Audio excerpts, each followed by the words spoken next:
Parliament మరియు state legislatures చట్టసభల్లో మహిళల ఎంట్రీకి సంబంధించి జస్టిస్ బివి నాగరత్న మరియు జస్టిస్ ఆర్ మహాదేవన్ గారి ధర్మాసనం ఈరోజు కీలక వ్యాఖ్యలు చేస్తుంది.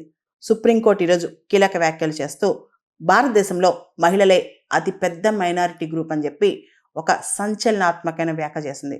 అసలు మహిళలే అతిపెద్ద మైనారిటీ గ్రూప్ అంటే ఏంటి? రీసెంట్గా మనం చూస్తే సుప్రీంకోర్టు ఒక ప్రజా ప్రయోజనాల వ్యాజ్యం, పబ్లిక్ ఇంట్రెస్ట్ లిటిగేషన్ సంబంధించి ఒక వ్యాఖ్య చేసిందనమాట.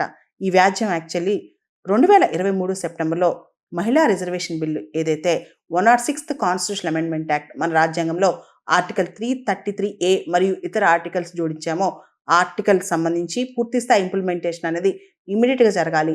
పార్లమెంట్లో అంటే లోక్సభలో, స్టేట్ అసెంబ్లీస్లో మహిళా రిజర్వేషన్లు వెంటనే రావాలి.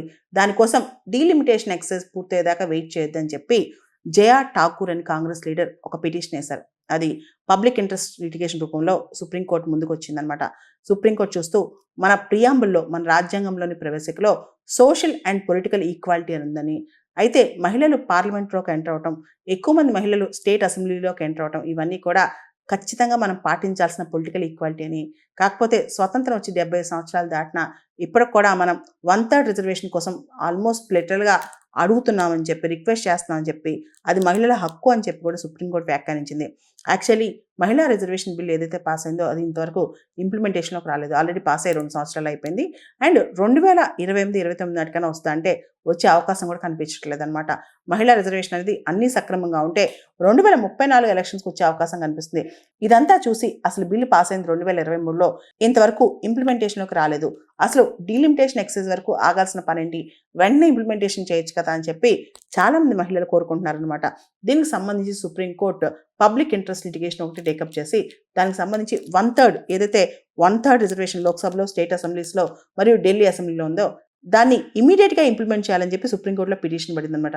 అయితే సుప్రీంకోర్టు అది ఎగ్జిక్యూటివ్ డొమైన్లోకి వస్తుందని, జ్యుడిషియరీ అది ఎప్పటి నుంచి ఇంప్లిమెంట్ అవ్వాలో జ్యుడిషియరీ చెప్పడానికి సరికాదని, అయితే గవర్నమెంట్ అథారిటీస్కి మాత్రం నోటీస్ ఇచ్చి ఎప్పుడు మీరు చేయబోతున్నారు, ఎంత తొందరగా మహిళా రిజర్వేషన్ని తీసుకురాబోతున్నారు అని చెప్పి సుప్రీంకోర్టు అయితే గవర్నమెంట్ నోటీస్ ఇచ్చినట్టు తెలుస్తుంది అనమాట. మనకి స్వతంత్రం వచ్చి 75 సంవత్సరాలైనా బ్రిటిష్ వాళ్ళ చేతిలోంచి మనం బయటకు వచ్చినా సరే రాజకీయంగా పొలిటికల్ ఈక్వాలిటీ అనేది పూర్తి స్థాయిలో లేదు. ఇండియన్ పాపులేషన్, భారత జనాభాలో మహిళలు 49% ఉన్నారు, కానీ రాజకీయ పరంగా మాత్రం వాళ్ళకి రిప్రజెంటేషన్ సరిగ్గా లేదనమాట. భారతదేశంలో ప్రస్తుతం ఉన్న 17th లోక్సభ, 17వ లోక్సభలో మహిళలు కేవలం 14% మాత్రమే ఉన్నారనమాట. ఎప్పుడైతే మహిళలకి సమానమైన అవకాశాలు వస్తాయో అప్పుడే దేశం కూడా ముందుకెళ్తుంది. అయితే చట్టసభల్లో మహిళా రిజర్వేషన్ అనేది కంటి తుడుపు చర్యగానే మిగిలిపోయింది.